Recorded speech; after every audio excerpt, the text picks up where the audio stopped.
23절부터 27절입니다. 창세기 17장 23절부터 27절까지입니다. 우리 같이 한 목소리로 읽겠습니다. 이에 아브라함이 하나님이 자기에게 말씀하신 대로 이날에 그 아들 이스마엘과 집에서 생장한 모든 자와 돈으로 산 모든 자 곧 아브라함이 집 사람 중 모든 남자를 데려다가 그 양피를 베었으니 아브라함이 그 양피를 벤 때는 99세였고 그 아들 이스마엘이 그 양피를 벤 때는 13세이었더라. 당일에 아브라함과 그 아들 이스마엘이 할례를 받았고 그 집 모든 남자 곧 집에서 생장한 자와 돈으로 이방 사람에게서 사온 자가 다 그와 함께 할례를 받았더라. 아멘. 같이 인사하겠습니다. 주의 이름으로 잘 될 것입니다. 더 잘 될 것입니다. 끝없이 잘 될 것입니다. 아멘. 예배의 자리에 계신 여러분, 하나님이 틀림없이 2021년도는 비교할 수 없이 잘 되는 그런 한 해가 되게 하실 줄로 믿습니다. 우리는 지금 한 해를 정리하는 결산주일에 와 있습니다. 그러나 더 중요한 것은 우리의 인생이 언젠가 하나님 앞에서 결산할 때가 온다고 하는 것입니다. 자, 그런데 인생을 결산할 때 누가 그것을 결산할 수 있느냐, 누가 그 사람을 평가할 수 있느냐라고 하는 것입니다. 거기에 대한 명쾌한 메시지를 고린도전서 4장이 말씀하고 있는데, 첫째는 자기 자신이 판단하는 것, 그거 의미 없다는 거예요. 물론 나 자신이 나를 제일 잘한다 그렇게 얘기할 수 있지만 내로남불이잖아요. 늘 보면 그렇잖아요. 그래서 내가 나 판단하는 것, 그거 믿을 수 없다. 또 다른 사람이 나 판단하는 것, 그것도 믿을 수 없어요. 그것도 정확하지 않아요. 왜냐하면 사람들이 조속으로 변해. 여러분 보세요. 윤석열 검찰총장인가? 그전에는 이만한 사람이 없다고 막 치켜 세우고 난리를 치더니 탄핵하자고 죽이자고 쌩 난리를 치고 있잖아요. 사람은 수시로 바뀝니다. 그렇기 때문에 사람들이 나를 평가하는 것, 그거 믿을 수 없다. 그러니까 어떤 사람들이 나에 대해서 이렇군 저렇군 얘기한다 할지라도 그것 때문에 기죽거나 뭐 펄펄 뛰거나 그럴 필요 없다는 거죠. 그러면 누가 나를 정확하게 판단할 수 있는 것입니까? 고린도전서 4장 4절 이하에 보면 다만 나를 심판하실 이는 주시니라. 그러므로 때가 이르기 전 곧 주께서 오시기까지 아무것도 판단하지 말라. 그 어두움에 감추인 것들을 드러내고 마음의 뜻을 나타내시리니 그때 각 사람에게 하나님으로부터 칭찬이 있으리라. 그렇게 말씀하셨습니다. 이 우주 만물을 창조하시고 나를 섭리하시고 나의 머리카락까지 세신 바 되시는 하나님, 그분이 나를 정확하게 알고 정확하게 판단하실 수 있기 때문에 그분의 평가를 받아야 되는 거지, 사람들이나 나 자신이 나를 스스로 판단할 수 없다라고 하는 것입니다. 사랑하는 여러분, 하나님이 여러분을 평가하실 때 코로나19의 어려움 속에서도 믿음을 잃지 않고 수고했구나, 이익을 남겼구나, 고맙다, 이런 평가를, 그런 결산을 받을 수 있기를 주님의 이름으로 축원합니다. 자, 하나님이 아브라함을 부르셨습니다. 그래서 갈대아 우르에서 식구들을 전부 이끌고 떠납니다. 그런데 하란이라고 하는 곳이 그 당시에 살만한 그런 좋은 도시였어요. 그 도시에서 한동안 머물러 있었죠. 그리고 아버지가 돌아가신 후에 다시 떠납니다. 하나님의 약속을 생각하고 다시 떠났어요. 쉽지 않은 일이었지만, 그러나 떠났을 때 하나님이 5가지의 복을 약속하시는 것을 우리가 볼 수 있고, 그 다음에 꼭 한 가지를 요구하시는 것을 볼 수 있습니다. 자, 창세기 17장은 13년 만에 하나님이 나타나셔서 그 하신 말씀을 중심으로 세 부분으로 나눠져 있어요. 그래서 우리가 지난주에 보았던 1절부터 8절까지는 바로 하나님이 약속하신 복에 관한 그런 이야기가 나와 있고, 그 다음에 9절부터 22절까지는 하나님이 요구하신 한 가지, 바로 할례에 관한 그런 이야기를 하고 있습니다. 그리고 오늘 읽은 23절부터 27절까지는 누가 할례를 받아야 되는가, 그리고 어떻게 그 할례를 시행했는가라고 하는 것에 관한 그런 이야기를 하고 있는 것을 우리가 볼 수 있습니다. 자, 1절에 아브라함이 99세 때 여호와께서 아브라함에게 나타나서 그에게 이르시되, 그랬잖아요. 여러분 앞에 하나님이 딱 나타나시면 얼마나 황홀할까요? 그렇잖아요. 정말 깜짝 놀랐을 거예요. 하나님 앞에 엎드립니다. 하나님이 5가지 복을 약속하셨습니다.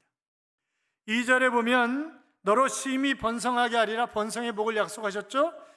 그리고 4절에 보면 너는 열국의 아비가 될지라 그렇게 말씀하셨습니다.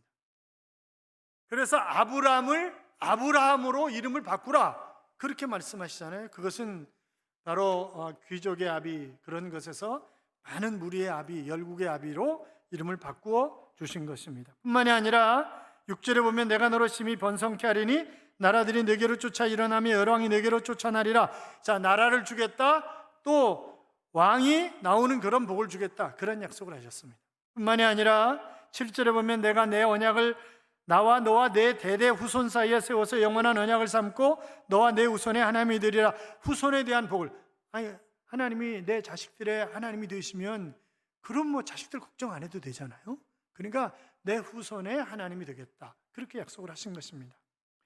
뿐만이 아니라 9절에 보면 내가 너와 내 후손에게 너의 우관이 이 땅 곧 가나안 일경으로 주어 영원한 기업이 되게 하고, 이렇게 말씀하셨으니까 땅의 복을 주시겠다고 약속을 하신 것입니다. 번성의 복, 열국의 아비가 되는 복, 또 나라를 주시고 왕이 나오는 복, 후손에 대한 복, 그리고 땅의 복을 주시겠다. 자, 이렇게 5가지 복을 약속하시면서 꼭 한 가지 하나님이 요구하신 것이 있었는데 그것이 10절부터 14절이에요. 자, 10절부터 14절까지 같이 읽겠습니다. 너희는 남자 중 다 할례를 받으라. 이것이 나와 너희와 너희 후손 사이에 지킬 내 언약이니라. 너희는 양패를 비워라. 이것이 나와 너희 사이의 언약의 표징이니라.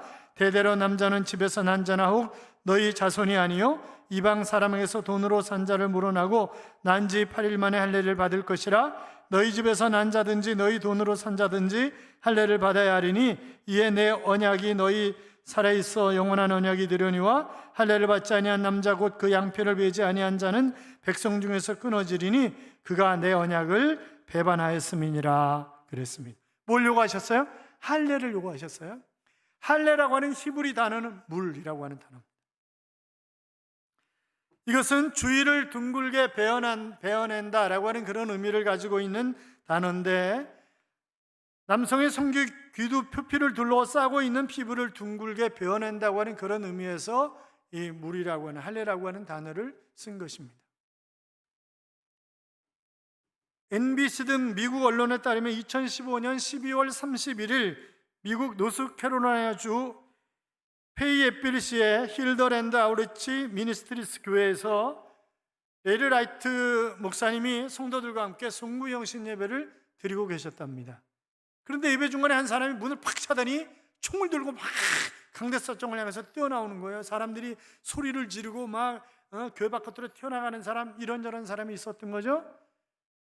그 강대상에 총을 딱 가지고 총을 위로 꼰도 세우고 탁 들어온 거예요. 올라온 거예요. 그래서 목사님이 형제여, 내가 무엇을 도와드리리까? 그랬더니 이 친구가 목사님, 저를 위해서 기도해 주실 수 없습니까? 왜 기도를 못 해주겠냐고. 그리고 총을 받아들고 총을 내려놓고 그를 꼭 끌어안고 간절히 기도를 합니다. 그랬더니 그가 무릎을 꿇고 눈물을 톡톡 흘리는 거죠. 자, 그리고 그를 데리고 내려가서 예배 좌석 맨 앞줄에 앉혀놓고 다시 예배가 진행이 되었습니다. 그런데 한 성도의 신고를 받고 들어온 온 경찰들이 문을 열고 들어오는 거죠. 조용히 예배 끝날 때까지 뒤에 앉아 계시라고. 그리고 예배 끝난 다음에 자초지종을 얘기하니까 이것은 도움을 구한 사건이기 때문에 체포하지 않겠습니다. 그리고 경찰은 돌아갔고 이 사람은 스스로 정신병원에 가서 3일 동안 치료를 받고 이제 건강한 모습으로 목사님에게 다시 돌아왔습니다. 그의 아내가 질병 때문에 결국 직장에서 퇴직을 당했고, 그리고 자기도 외상을 입고 스트레스를 너무나 받고 살았기 때문에 도저히 살 수가 없다라고 생각을 해서 총을 들고 교회로 뛰어들어간 것이었습니다. 그런데 그가 정신과 치료를 받고 돌아와서 목사님, 제가 세례를 받고 그리고 정말 예수를 잘 믿고 싶습니다. 그러면서 목사님을 꼭 끌어안으면서 목사님 정말 감사해요. 그렇지 않았으면 큰일이 일어날 뻔했는데 정말 감사합니다. 그렇게 이야기를 하더라는 거죠. 사랑하는 여러분, 오늘 우리가 지금 할례에 관한 그런 문제를 얘기하고 있습니다. 그러니까 할례라고 하는 것은 내가 과거에 잘못된 생각, 잘못된 행동, 이런 모든 것들을 베버리는 거예요. 단절시켜버리는 거죠. 보세요. 그러니까 이 총을 든 이 사람이 온전히 돌아선 것, 그것이 할례란 말이죠. 그것이. 자, 하나님은 그렇게 많은 복을 약속하시면서 할례 한 가지를 요구하셨는데, 그것은 바로 할례 믿음을 가지라고 하나님 요구하신 것 아니겠어요? 그러면 할례 믿음이라고 하는 것이 뭐냐 이거죠. 첫째는 피 믿음입니다. 어떤 믿음이라고요? 피 믿음이라고요. 여러분, 할례란 표피를 자르면 피가 나옵니다. 히브리서 9장에 보시면 피 흘림이 없이는 죄 사함이 없느니라 그렇게 말씀하셨는데, 자, 예수 그리스도께서 십자가에 못 박혀 돌아가심으로 물과 피를 다 쏟으셨고, 그것 때문에 더 이상 우리는 할례를 하지 않아도 되는 그러나 구약 시대는 다 할례를 행했잖아요. 왜요? 피 때문에. 할례는 피 믿음을 우리에게 알려주는 것이라고 주석학자인 메추엘리는 그렇게 주장을 합니다. 우리는 예수님의 십자가의 죽음을 가장 중요하게 여기고 예수님의 빈 무덤을 자랑합니다. 여러분, 기독교의 핵심은 바로 고난이요 피입니다. 하나님은 이런 믿음을 우리에게 원하고 계신다고 하는 거죠. 그래서 할례를 행하라고 하는 것입니다. 어떤 믿음이요? 피 믿음이요. 피 믿음. 뿐만이 아니라 변하지 않는 그런 믿음입니다. 자, 13절 14절을 다시 한번 읽겠습니다. 너희 집에서 난 자든지 너희 돈으로 산 자든지 할례를 받아야 하리니 이에 내 언약이 너희 살에 있어 영원한 언약이 되려니와 할례를 받지 아니한 남자 곧 그 양피를 베지 아니한 자는 백성 중에서 끊어지리니 그가 내 언약을 배반하였음이니라. 아멘. 여러분, 그렇습니다. 믿음은 변해서는 안 되는 것입니다. 그렇잖아요. 몸에 표시한 것이기 때문에 죽기까지 그것을 보면서 기억하라는 거죠. 자, 몸에 문신 새기면 됩니까? 안 됩니까? 몸에 문신 새길 수 있어요? 없어요? 없습니다. 새기면 안 됩니다. 레위기 19장 28절에 보시면 죽은 자를 위하여 너희는 살을 베지 말며 몸에 무늬를 놓지 말라. 나는 여호와니라. 몸에 무늬를 놓지 말라. 문신 새기지 말란 말이죠. 여러분, 살을 베서도 안 되고 문신을 해서도 안 돼요. 그러나 할례를 행할 때에는 그것을 베도 되는 거죠. 할례하기 위해서 베는 것입니다. 이것은 하나님의 명령입니다. 몸의 표징을 가지라는 거예요. 그 표징을 가지고 늘 변함없이 여호와 하나님을 사랑하고 순종하는 그런 삶을 살아가라고 하는 것입니다. 여러분, 변하는 것은 믿음이 아닙니다. 영원히 변치 않는 것이 바로 할례 믿음입니다. 뿐만이 아니라 이 할례 믿음이라고 하는 것은 하나 되는 믿음이에요. 연합 믿음이에요.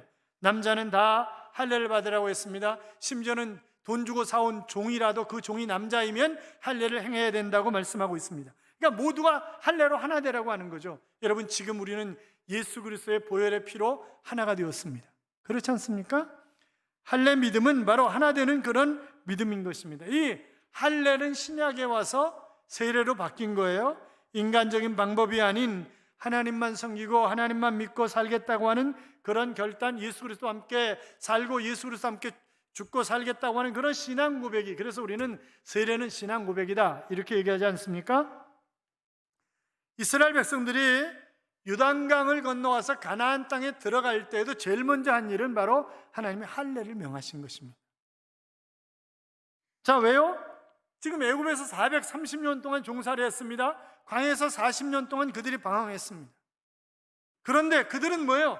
지금 애굽 의식으로 가득 차 있는 거예요. 무려 430년, 그리고 광야에서 40년, 470년 가까이 이들이 삶이 애굽 문화에 찌들어 있는 것입니다. 그러니까 애굽의 생활이 그들의 문화요, 그들의 삶인 거예요. 그러니까 그런 의식으로 확 박혀 있는 거예요. 자, 그들이 홍해를 건넜고 만나와 메추라기로 하나님이 먹이셨고 낮에는 구름 기둥으로 밤에는 불 기둥으로 그들을 인도하셨습니다. 반석에서 물을 내셨습니다. 얼마나 큰 기적들을 많이 경험했어요? 그렇잖아요. 심지어는 땅이 쪼개져 가지고 사람들을 삼키는 그런 것도 봤습니다. 그런데 조금만 불편하면 애굽으로 돌아가자는 것입니다. 애굽이 더 낫다는 거예요. 애굽이 더 좋다는 거죠. 그러니까 지금 요단강 건너와서 할례를 행한 이유가 뭐예요? 그거 다 잘라버리라는 거예요. 그거 다 끊어버리라는 거예요. 애굽의 의식을 다 버리라는 거예요. 여러분, 내가 예수 그리스도를 구주와 주님으로 영접받고 세례를 받잖아요. 그건 뭐예요? 내가 지금까지 예수 믿지 않던 세상적인 그런 삶을 다 잘라버리라는 거예요. 그것이 세례의 의미고 그것이 할례의 의미라고요. 유신 참마라고 하는 고사성어가 있죠. 유신이 말에 목을 뱉다라고 하는 그런 말인데, 삼국사기에 나오는 김유신과 기녀 천관녀의 물거품 같은 그런 사랑 이야기죠.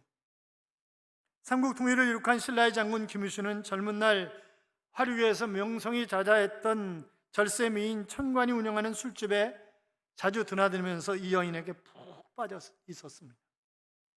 어느 날 그 사실을 알게 된 김유신의 어머니 만명 부인이 치국 평천하를 꿈꾸는 사람이 항상 주색에 빠져 있으면 어떻게 그 꿈을 이룰 수 있겠냐고 무섭게 질책을 합니다. 그래서 어머니와 약속을 하죠. 다시는 천관녀 집에 가지 않겠다고. 그런데 어느 날 전쟁에서 그는 그리고 어머니와 약속을 지키는 거예요. 절대 가지 않는 거예요. 그리고 아주 그 무술 연마와 또 책을 읽는데 온 시간을 다 보내는 것입니다. 그러다 어느 날 전쟁에 나가서 전쟁에서 승리하고 돌아오는데 말에서 졸았어요. 그런데 이 영특한 에마가 옛날 다니던 길로 습관적으로 천관녀의 집으로 간 것입니다. 아니, 오지 않는 김유신 때문에 다 애 끌고 원망하고 그러고 있었는데 김유신 장군이 말을 타고 오고 있단 말이죠. 그러니까 천관녀가 얼마나 기뻤겠어요. 그래가지고 맨발로 뛰어나가지고 오시냐고 그러는데 깜짝 놀라가지고 김유신이 깨가지고 이놈이 네가 아무리 짐승이지만 어찌 주인의 뜻을 이렇게 거스르냐, 그리고 칼을 빼가지고 목을 쳐서 죽였다는 거 아니에요? 그게 할례라고. 그게 그러니까 내가 잘못된 삶에서 완전히 돌아서서 과거를 다 잘라버리는 것, 그것이 할례입니다. 여러분, 할례는 중요한 그런 요소들이 있는데 이렇게 정리할 수 있죠. 이것은 하나님이 친히 명령하신 것이다.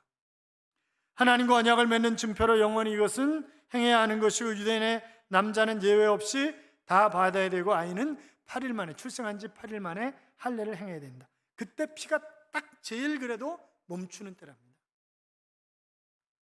기가 막히죠. 그 유대인의 소유된 종이라도 다 받아야 됐습니다. 표피를 적어서 항상 언약을 의식하게 했고, 그것을 어겼을 때는 백성에서 추방하는 것입니다.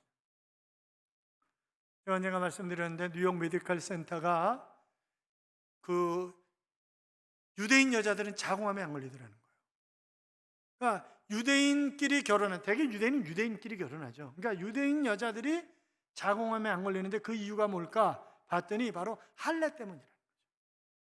할례 때문에 더러운 찌꺼기가 그 여자에게 들어가지 않기 때문에, 그래서 여자가 자궁암에 걸리지 않는다라고 하는 그런 글을 발표해 놓은 것을 제가 읽은 기억이 나는데, 그러니까 남자는 건강을 위해서도 다 할례를 해야 되는 거예요. 그러니까 우리 지금으로 얘기하면 포경 수술이잖아요. 자, 그러면 구약 시대 하나님의 백성들은 언약의 백성이라고 하는 표시로 할례를 받았는데 우리도 할례를 받아야 되느냐? 그건 아니에요. 골로새 2장 11절에 보면 또 그 안에서 너희가 손으로 하지 아니한 할례를 받았으니 곧 육의 몸을 벗는 것이요 그리스도의 할례니라 그랬습니다. 여러분, 그리스도의 할례, 바로 예수형의 할례는 뭐냐? 그리스도를 믿는 믿음입니다. 그것이 할례. 그것이 세례라고. 그러니까 우리가 세례가 뭐예요? 내가 예수님을 구주와 주님으로 영접했습니다 라고 모든 사람 앞에서 고백하는 것이 세례잖아요. 그래서 이 할례가 세례로 바뀐 것입니다. 자, 그 세례는 그리스도와 연합을 의미하는데 골로새 2장 12절에 보시면 너희가 세례로 그리스도와 함께 장사되고 또 죽은 자들 가운데서 일으키심을 받은 것이니라 그렇게 증거하고 있습니다. 여러분 보세요. 자, 광야 10하루길이면 될 걸 40년 동안 방황한 이유가 뭐예요? 그들이 물론 광야에서 할례를 행하지도 않았지만 그들이 하나님 앞에서 하나님의 자녀로 나온 삶을 살지 않았기 때문에 무할례자와 똑같은 거예요. 그래서 그들은 실패하는 거예요. 우리가 예수를 믿으면서 정말 하나님의 자녀다운 삶을, 복 있는 삶을 살지 못하는 이유가 뭐예요? 우리가 할례자답게, 세례받은 자답게 살지 못하기 때문에 그런 거예요. 그런 거라는 거예요, 지금 성경은. 이사야 29장 13절에도 보면 주께서 이르시되 이 백성의 입으로는 나를 가까이하며 입술로는 나를 공경하나 그들의 마음은 내게서 멀리 떠났나니 그들이 나를 경외하면 사람의 계명으로 가르침을 받았을 뿐이라. 그렇게 말씀하고 있습니다. 마음은 하나님에게서 멀은 거예요. 그리고 하나님 믿는다고 얘기를 하는 거예요. 아니, 나는 할례 받았기 때문에 하나님의 자녀라고 이야기를 하는 것입니다. 사랑하는 여러분, 우리가 마음의 할례를 받아야 된다고요? 신명기 10장 16절에 보시면 그러므로 너희는 마음의 할례를 행하고 다시는 목을 곧게 하지 말라 그랬습니다. 신명기 30장 6절에도 내 하나님 여호와께서 내 마음과 내 자손의 마음의 할례를 베푸사 그랬습니다. 사도행전 7장 51절에 보면 목이 없고 마음과 귀의 할례를 받지 못한 사람들아 너희도 너희 조상과 같이 항상 성령을 거스리는도다 그랬습니다. 로마서 2장 28절 이하에 보면 무릇 표면적 유대인이 유대인이 아니요 표면적 육신의 할례가 할례가 아니니라 오직 이면적 유대인이 유대인이며 할례는 마음이 할지니 영에 있고 율법 조문에 있지 아니하는 것이라 그 칭찬이 사람에게서가 아니요 다만 하나님에게서로라 그랬습니다. 여러분, 표면적 유대인은 히브리 사람들이에요. 팔레스타인 땅에서 아브라함의 후손으로 태어난 그들이 표면적 유대인들입니다. 할례를 행하는 사람들이에요. 이면적 유대인들은 뭐예요? 우리 같은 사람들, 히브리인이 아니지만 그러나 예수 그리스도를 구주와 주님으로 영접한 그런 하나님의 자녀들을 이면적 유대인이다, 이렇게 표현을 하고 있는 것입니다. 자, 그런데 뭐라고 얘기했어요? 지금 말씀대로 순종하지 않는 것은 할례를 받았다 할지라도 그 사람 무할례자라는 거예요. 그러나 내가 할례를 받지 않았다 할지라도 내가 하나님의 말씀대로 살려고 몸부림치고 애쓰고 주님의 뜻을 따라 행하면 그 사람 할례자라는 거예요. 지금 성경이 그런 말씀을 하고 있는 거예요. 우리가 유대인의 특징 그러면 첫째는 할례고 둘째는 율법이다, 그렇게 얘기할 수 있는데, 여러분, 이 율법과 할례에 대한 자부심이 얼마나 유대인들이 강한지 모릅니다. 특별히 할례에 대한 자부심은 상상할 수 없을 정도예요. 그래서 크린필드라고 하는 사람은 유대인들은 할례 받은 사람들은 지옥에 갈 수도 없고 설사 지옥에 있다 할지라도 다시 올라온다, 그런 얘기를 했습니다. 수트라고 하는 사람들은 유대인들은 그들의 몸에 있는 할례의 흔적이 자신들을 구원해주는 능력이 있는 그런 미신적 확신을 가지고 있다, 그런 얘기를 했습니다. 그러니까 할례 못 받으면 지옥 간다, 이렇게 생각하는 거예요. 할례 받았으면 무조건 천국 간다, 이렇게 생각하는 것이 유대인들입니다. 사랑하는 여러분, 그러나 율법을 지키지 않는다고 한다면 그들이 아무리 할례 아니라 그 어떤 것을 했다 할지라도 그들은 무할례자라는 거예요. 그리고 하나님의 심판을 받을 수밖에 없다는 것입니다. 그래서 로마서 2장 23절 이하에 보시면 율법을 자랑하는 내가 율법을 범함으로 하나님을 욕되게 하느냐? 기록된 바와 같이 하나님의 이름이 너희 때문에 이방인 중에서 모독을 받는도다. 내가 율법을 행하면 할례가 유익하나 만일 율법을 범하면 내 할례는 무할례가 되느니라. 그런즉 무할례자가 율법의 규례를 지키면 그 무할례를 할례와 같이 여길 것이 아니냐? 그러니까 내가 할례 받지 않아도 율법 지키면 뭐예요? 할례자와 같이 취급하신다는 거예요. 여러분, 묻겠습니다. 그 전에 김현희에 의해서 칼기 폭파범이었죠, 김현희가.